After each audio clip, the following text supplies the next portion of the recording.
Let's look at one scenario first. If Paul George is unable to go because of the concussion, who absolutely has to stand up for Indiana? Well, I think is George Hill.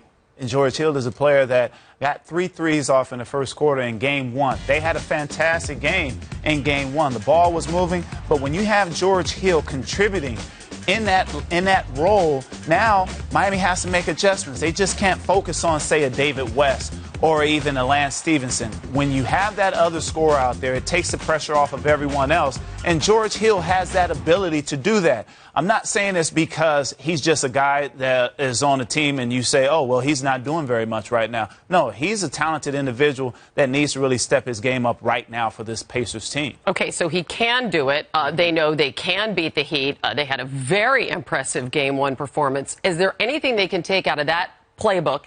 Even if they're playing without Paul George, they can take into this Game 3 matchup and try to adjust against Miami. Yes, it's taking the fact that you had Paul George, or if he's playing, Paul George and David West establishing their tempo. They're the go-to guys. It's not Lance Stevenson. Lance Stevenson had a fantastic game in Game 2, but we saw what results happened from that. You didn't get a rhythm with David West. You didn't get a rhythm with Paul George. And it's important for your go-to guys to have a rhythm going into the fourth quarter, because you would rather have David West or Paul George shooting shots late in the game or taking on double teams because they're accustomed to being that type of player for your club. Not Lance Stevenson. No disrespect to what he does, but he's not their go-to guy just yet.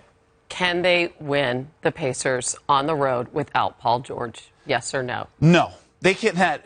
Paul George. I mean, you'd like to think it's going to be a game for the fans, and you'd like to give them a chance, but you're saying no. No, because of what he brings to that ball club. He defends the top guy as far as the scoring guy. You saw in the first round against the Atlanta Hawks, it was Teague. He limited his ability to get to the basket. And then you go to second round, and it was Bradley Beal. So this is the only guy that plays both sides of the ball well enough to be an all-star that he is. All right, Bruce Bowen. You're always our all-star. You just kind of laid that out for me there. The winner of Game 3 goes on to win 76% of the time. This is a huge, huge, huge monster game.